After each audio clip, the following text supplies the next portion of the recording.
श्री शिवाय नमस्तुभयम। दोस्तों, आप सभी लोग जानते हैं कि 8 जून 2025 यानी रविवार को पड़ रही है ज्येष्ठ मास की प्रदोष व्रत। और दोस्तों, यह वह तिथि है जो ज्येष्ठ मास में पड़ने वाली सबसे बड़ी तिथि प्रदोष व्रत है और इसका बहुत ही बड़ा और विशेष महत्व होता है। पूज्य गुरुजी ने कहा है कि अगर कभी भी मौका लग जाए तो आप लोगों को 31 चावल के दाने वाला उपाय करना है। इन दोनों का संयोग बहुत ही कम आता है। इसी के साथ में गुरुजी ने अपनी शिव पुराण कथा में बताया है कि इस दिन आपको 7 बेलपत्र वाला उपाय, साथ ही एक 31 चावल के दाने वाला उपाय तो आपको अवश्य ही करना चाहिए, क्योंकि ऐसा दिन पूरे साल में सिर्फ एक ही बार आता है। और दोस्तों, आप सभी लोग जानते हो कि रविवार का अगर सबसे बड़ा कोई उपाय है तो वह चावल के दाने वाला उपाय। तो दोस्तों, रविवार प्रदोष व्रत के दिन आप लोगों को इस 31 चावल के दाने वाला उपाय करना है।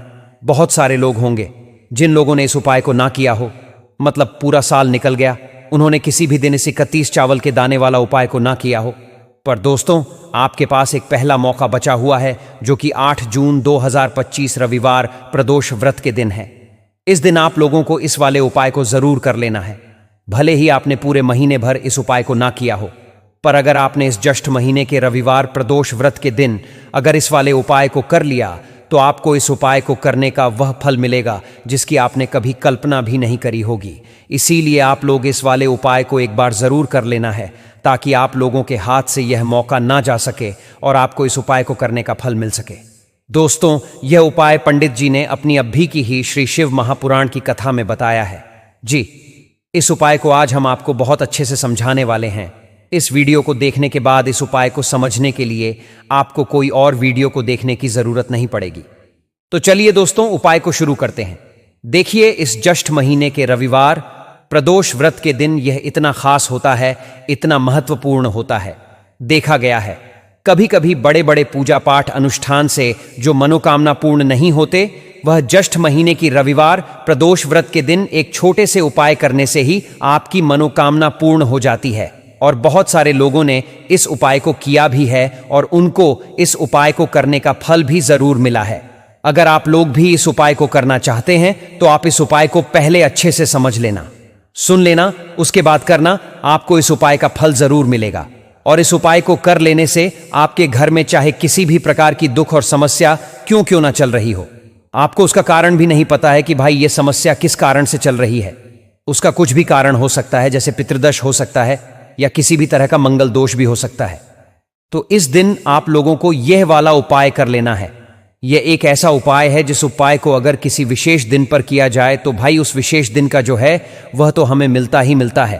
पर हमने उस दिन पर इस उपाय को किया है तो हमें उससे भी बड़ा फल मिलता है, और फल बहुत जल्दी मिलता है, क्योंकि आप इस उपाय को बहुत ही बड़े और विशेष दिन पर कर रहे हो। तो चलिए अब उपाय के बारे में बात करते हैं, लेकिन उससे पहले आप लोगों को यह जानना आवश्यक है कि आखिर यह उपाय किस समय करना है, किसको करना है और कैसे करना है। तो चलिए हम आगे आपको वीडियो में एक एक करके बता देते हैं। लेकिन उससे पहले अगर आप लोग हमारे चैनल पर पहली बार आए हैं या फिर मेरी आवाज आज पहली बार सुन रहे हैं, तो हमारे चैनल को सब्सक्राइब जरूर कर लेना और इस वीडियो को लाइक करके कमेंट बॉक्स में श्री शिवाय नमस्तुभयम, ओम नमः शिवाय जरूर टाइप कर देना। तो दोस्तों, इस 31 चावल के दाने वाला उपाय को हमें इस रविवार प्रदोष व्रत के दिन कैसे करना है, किसको करना है, किस समय करना है और कहां पर करना है, ये सारे सवालों के जवाब आपको इस वीडियो में मिल जाएंगे। और जो यह वीडियो देखेगा भाई, उसको 31 चावल के दाने वाला उपाय जरूर करना चाहिए, क्योंकि इस दिन पीपल के पत्ते का भी बहुत ही बड़ा और विशेष महत्व होता है। आ जाए 31 चावल के दाने वाला उपाय की तो यह सोने पर सुहागा वाली बात हो जाती है और यह एक बहुत ही बड़ा उपाय हो जाता है इस रविवार का। तो अब दोस्तों, इस 31 चावल के दाने वाला उपाय को आखिर करना किसको है, सबसे पहले हम लोग वह बात जान लेते हैं। तो देखो, घर की जो बड़ी माताएं बहनें होती हैं, उन माताओं बहनों में से कोई भी एक बड़ी माता बहन इस वाले उपाय को कर सकती है। और दोस्तों, अगर आप चाहे तो अपने घर में से सभी सदस्यों को भी इस उपाय को करवा सकते हैं। अगर किसी व्यक्ति की खुद की कोई मनोकामना है, खुद की कोई दुख और परेशानी है जो कि वह अपने लिए ही करना चाहता है, इस वाले उपाय को तो वह खुद अपने लिए भी कर सकता है।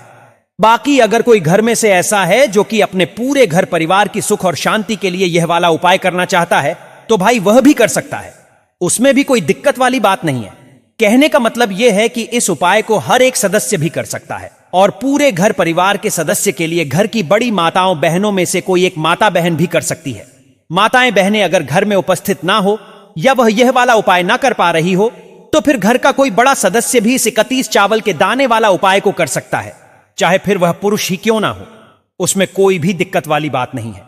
उसके बाद में दोस्तों जो अगला प्रश्न निकल कर आता है वह यह आता है इस उपाय को लेकर कि आखिर इस उपाय को हमें किस समय करना है, सुबह के समय करना है कि शाम के समय करना है। तो देखो, इस वाले उपाय को आप लोग सुबह के समय भी कर सकते हो और शाम के समय प्रदोष काल में भी कर सकते हो। अब अगर आप पूछो कि भाई साहब सबसे उत्तम समय कौन रहेगा इस 33 चावल के दाने वाला उपाय को करने का, तो हम आपसे बस यही कहेंगे कि इस उपाय को आप सुबह के समय करेंगे तो ज्यादा बेहतर होगा। बाकी अगर प्रदोष काल शाम के समय भी करेंगे तो भी अच्छा होगा, उसमें कोई भी दिक्कत वाली बात नहीं है।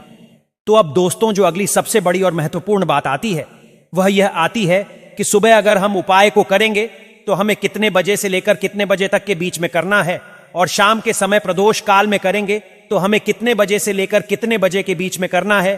तो देखो, सुबह जितनी जल्दी हो सके आप उपाय को करने की कोशिश करना। बाकी अगर किसी कारणवश लेट भी हो जाओ, थोड़ी देर भी हो आए, तो 10 या 11 बजे तक भी आप उपाय कर लेना, पर 12 बजे से ज्यादा देरी ना हो। ठीक है, इस बात का ध्यान रखना। उसके बाद में दोस्तों, अगर शाम के समय प्रदोष काल की बात करें, प्रदोष काल का जो समय है होता है वह शाम के 6 बजे से शुरू हो जाता है। मतलब शाम के 6 बजे से लेकर 7 बजे के बीच का जो समय होता है यह समय प्रदोष काल का समय होता है। तो आप इस उपाय को 7 या 8 बजे के बीच में भी कर सकते हो। मतलब शाम के 6 बजे से रात 8 बजे के बीच में आप कभी भी इस वाले उपाय को कर सकते हो, उसमें कोई भी दिक्कत वाली बात नहीं है। हमें किसी भी दिन आपको 31 चावल के दाने वाला उपाय करना है।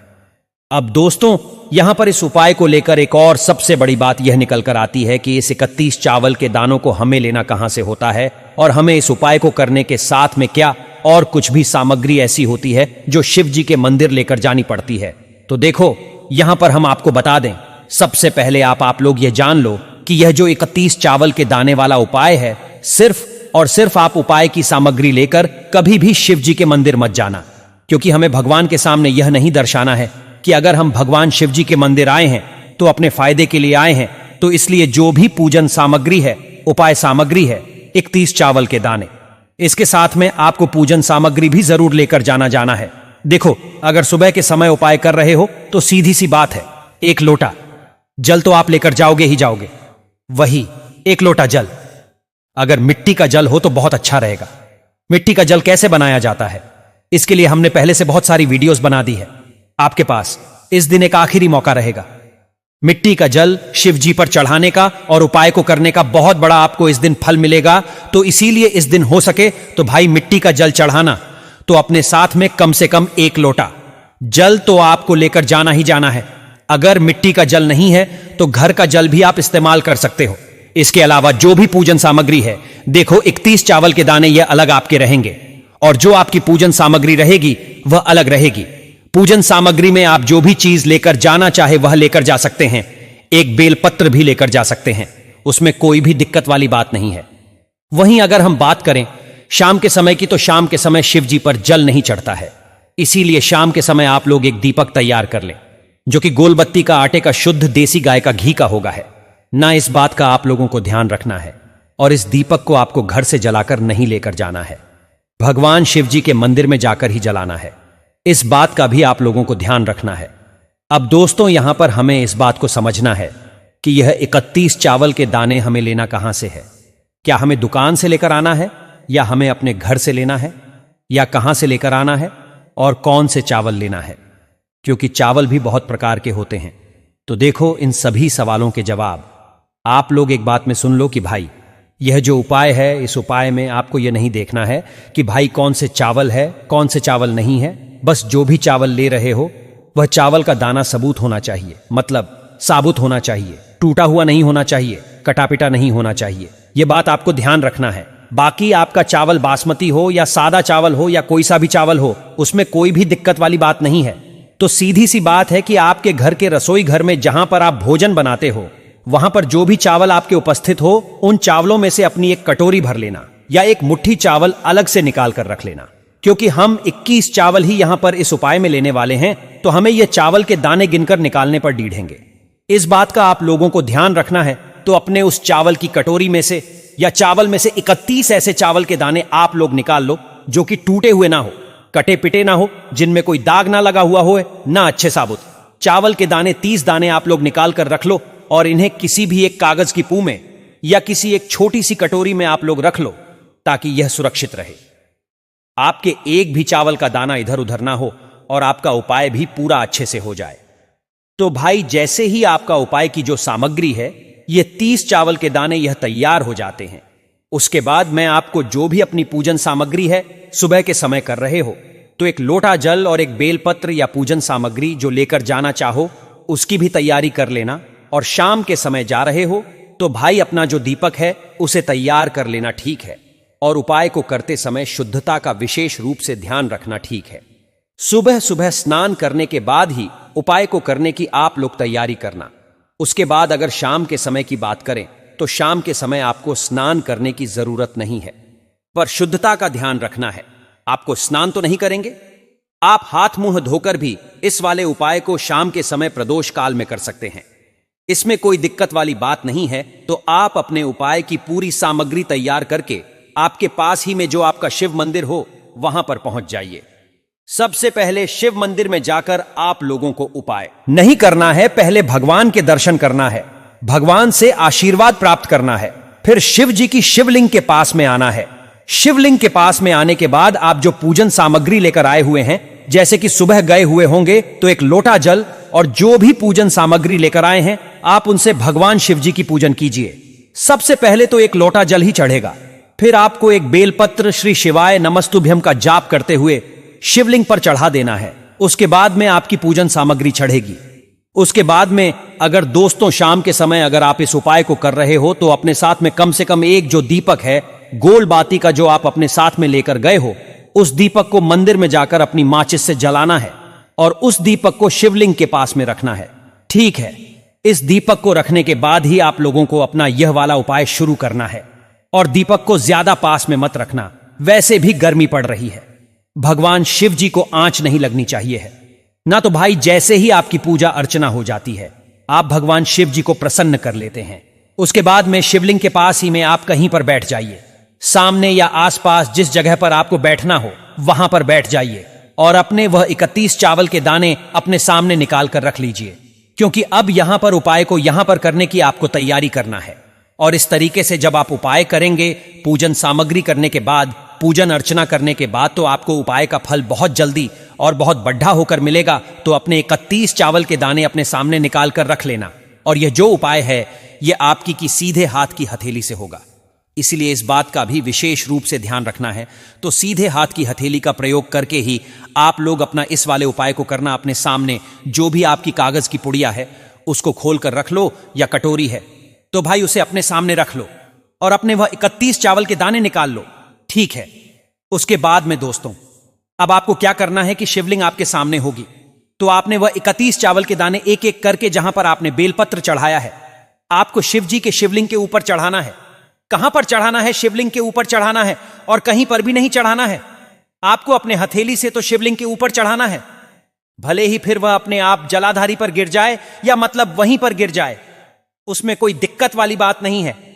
पर आप चढ़ाओ शिवलिंग के ऊपर ही। तो आपको क्या करना है? अपना पहला चावल का दाना उठाना है, श्री शिवाय नमस्तुभ्यम बोलना है और शिवलिंग पर चढ़ा देना है। इसी तरीके से दूसरा चावल का दाना उठा है, शिवलिंग पर चढ़ाना है और मंत्र बोल देना है। और फिर तीसरा चावल का दाना उठाना है, श्री शिवाय नमस्तुभ्यम बोलना है और चढ़ा देना है। इसी प्रकार से आपको पूरे 31 चावल के दाने एक एक करके शिव जी के शिवलिंग के ऊपर चढ़ाना है और भगवान से प्रार्थना करते जाना है। मतलब प्रार्थना तो आपको आखिरी में करना है, पर हर एक चावल के दाने को चढ़ाते समय श्री शिवाय नमस्तुभ्यम जरूर बोलना है। उसके बाद ही में यह चावल का दाना शिवलिंग के ऊपर आपको चढ़ाना है। जैसे ही आपके 31 चावल के दाने शिवलिंग के ऊपर चारेज जाते हैं तो भाई उसके बाद में आपको क्या करना है? भगवान से अपनी मनोकामना बोलना है। मनोकामना भी कब बोलना है? जब आपका 31 चावल का दाना आपके सीधे हाथ की हथेली में हो और आप उसे चढ़ाने के लिए जा रहे हो। श्री शिवाय नमस्तुभ्यम बोलकर उस आखिरी चावल के दाने को शिवलिंग के ऊपर चढ़ा देना और भगवान से फिर अपनी वह मनोकामना बोल देना।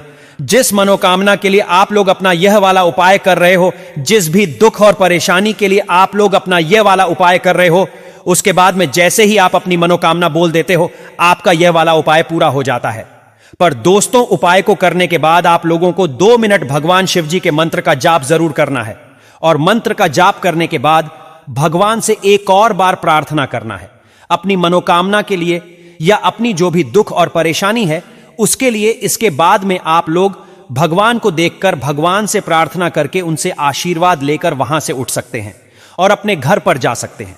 बस दोस्तों, यहां पर यह वाला उपाय पूरा हो जाता है। इस तरीके से जो भी व्यक्ति छोटी छोटी चीजों का ध्यान रखते हुए इस 31 चावल के दाने वाले उपाय को करेगा, निश्चित सी बात है उसे उसकी मनोकामना जल्द ही पूर्ण होगी और जो भी दुख और परेशानी है वह भी बहुत ही जल्दी दूर होंगे। दूसरे उपाय की हल्दी वाला जल आपको अपने घर में किस जगह पर डालना है और उपाय को कैसे करना है और कैसे यह हल्दी वाला जलते ज्येष्ठ महीने का रविवार प्रदोष व्रत के दिन जब आप अपने घर में डालते हैं, छींट है, उपाय को करते हैं, तो सीधे सीधे मां लक्ष्मी आपसे प्रसन्न होकर आपके घर में आती है और श्री हरि विष्णु के साथ आती हैं। स्थिर लक्ष्मी का आपके घर में वास होता है। कहने का मतलब है कि फिर कभी भी मां लक्ष्मी आपके घर को छोड़कर नहीं जाती है। जो लोग कहते हैं कि हमारे घर में धन तो आता है लेकिन चला जाता है, लेकिन फिजूल खर्ची बहुत है। धन तो घर में आता है लेकिन तिजोरी कभी धन से भरी नहीं रहती है, खाली हो जाती है। तो 90 लोग ऐसे होते हैं जिनके जीवन में यह समस्या होती है कि हमारे घर में स्थिर लक्ष्मी का वास नहीं है। देखिए, हम सभी चाहते हैं ना कि मां लक्ष्मी और श्री हरि विष्णु हमेशा हमारे घर में रहे, उनका आशीर्वाद बना रहे। हम हमारे जीवन के जितने भी दुख हैं उनका सामना जो है बहुत आसानी से कर सके। देखिए, जब व्यक्ति के पास पैसा नहीं होता है ना, तो वह बहुत सारे कष्ट दुख उसके जीवन में जब आते हैं उनका सामना भी नहीं कर पाता है। और जब उसका आर्थिक पक्ष मजबूत होता है तो बहुत सारी समस्याएं उसे अपने जीवन में जो आती हैं वह छोटी लगती हैं। लेकिन अगर पैसा भी पास नहीं है तो छोटी छोटी प्रॉब्लम्स और छोटी छोटी चीजें जो हमारे जीवन में आती हैं वह भी बहुत बड़ी लगने लगती है। तो आपको करना क्या है? आपको यहां पर लेना है गंगा जल। तो देखिए, सबसे पहले तो आपको अपने पूरे घर में गंगा जल का छींटा लगाना है। ठीक है ना? गंगा जल आपके घर से जितनी भी नेगेटिव एनर्जी होती है उसे बाहर कर देता है। ठीक है ना? गंगा जल का छिड़काव जब आप करते हैं, उसके बाद कोई पूजा पाठ करते हैं, कोई उपाय करते हैं, वह पूरी तरह से सफल होता है क्योंकि आपके घर में पॉजिटिव एनर्जी, सकारात्मक ऊर्जा आ जाती है। ठीक है ना? तो इतना करने के बाद आपको क्या करना है? एक लोटे के अंदर या एक कटोरी, किसी भी चीज के अंदर आपको अपने घर का शुद्ध जल लेना है। ले लिया, उसके बाद पिसी हुई हल्दी उसके अंदर मिलानी है। मिला दी जब हल्दी आपको मिलानी है, ठीक है ना? उस समय आपको श्री हरि विष्णु का ध्यान करना है। श्री हरि विष्णु से प्रार्थना करनी है कि मेरे घर में धन बढ़े और कभी भी मेरे घर की जो सुख समृद्धि है उसमें कमी ना आए। ठीक है ना? जब आप जल मिला लेंगे उसके बाद आपको तुलसी का एक पत्ता लेना है। तुलसी का पत्ता पहले ही तोड़ लें। तो दोस्तों, यह थे पूज्य गुरु जी द्वारा बताए गए कुछ बहुत ही खास उपाय। अगर आपको जानकारी अच्छी लगी हो तो वीडियो लाइक करिएगा। मिलते हैं फिर एक नए वीडियो के साथ। श्री शिवाय नमस्तु भयम।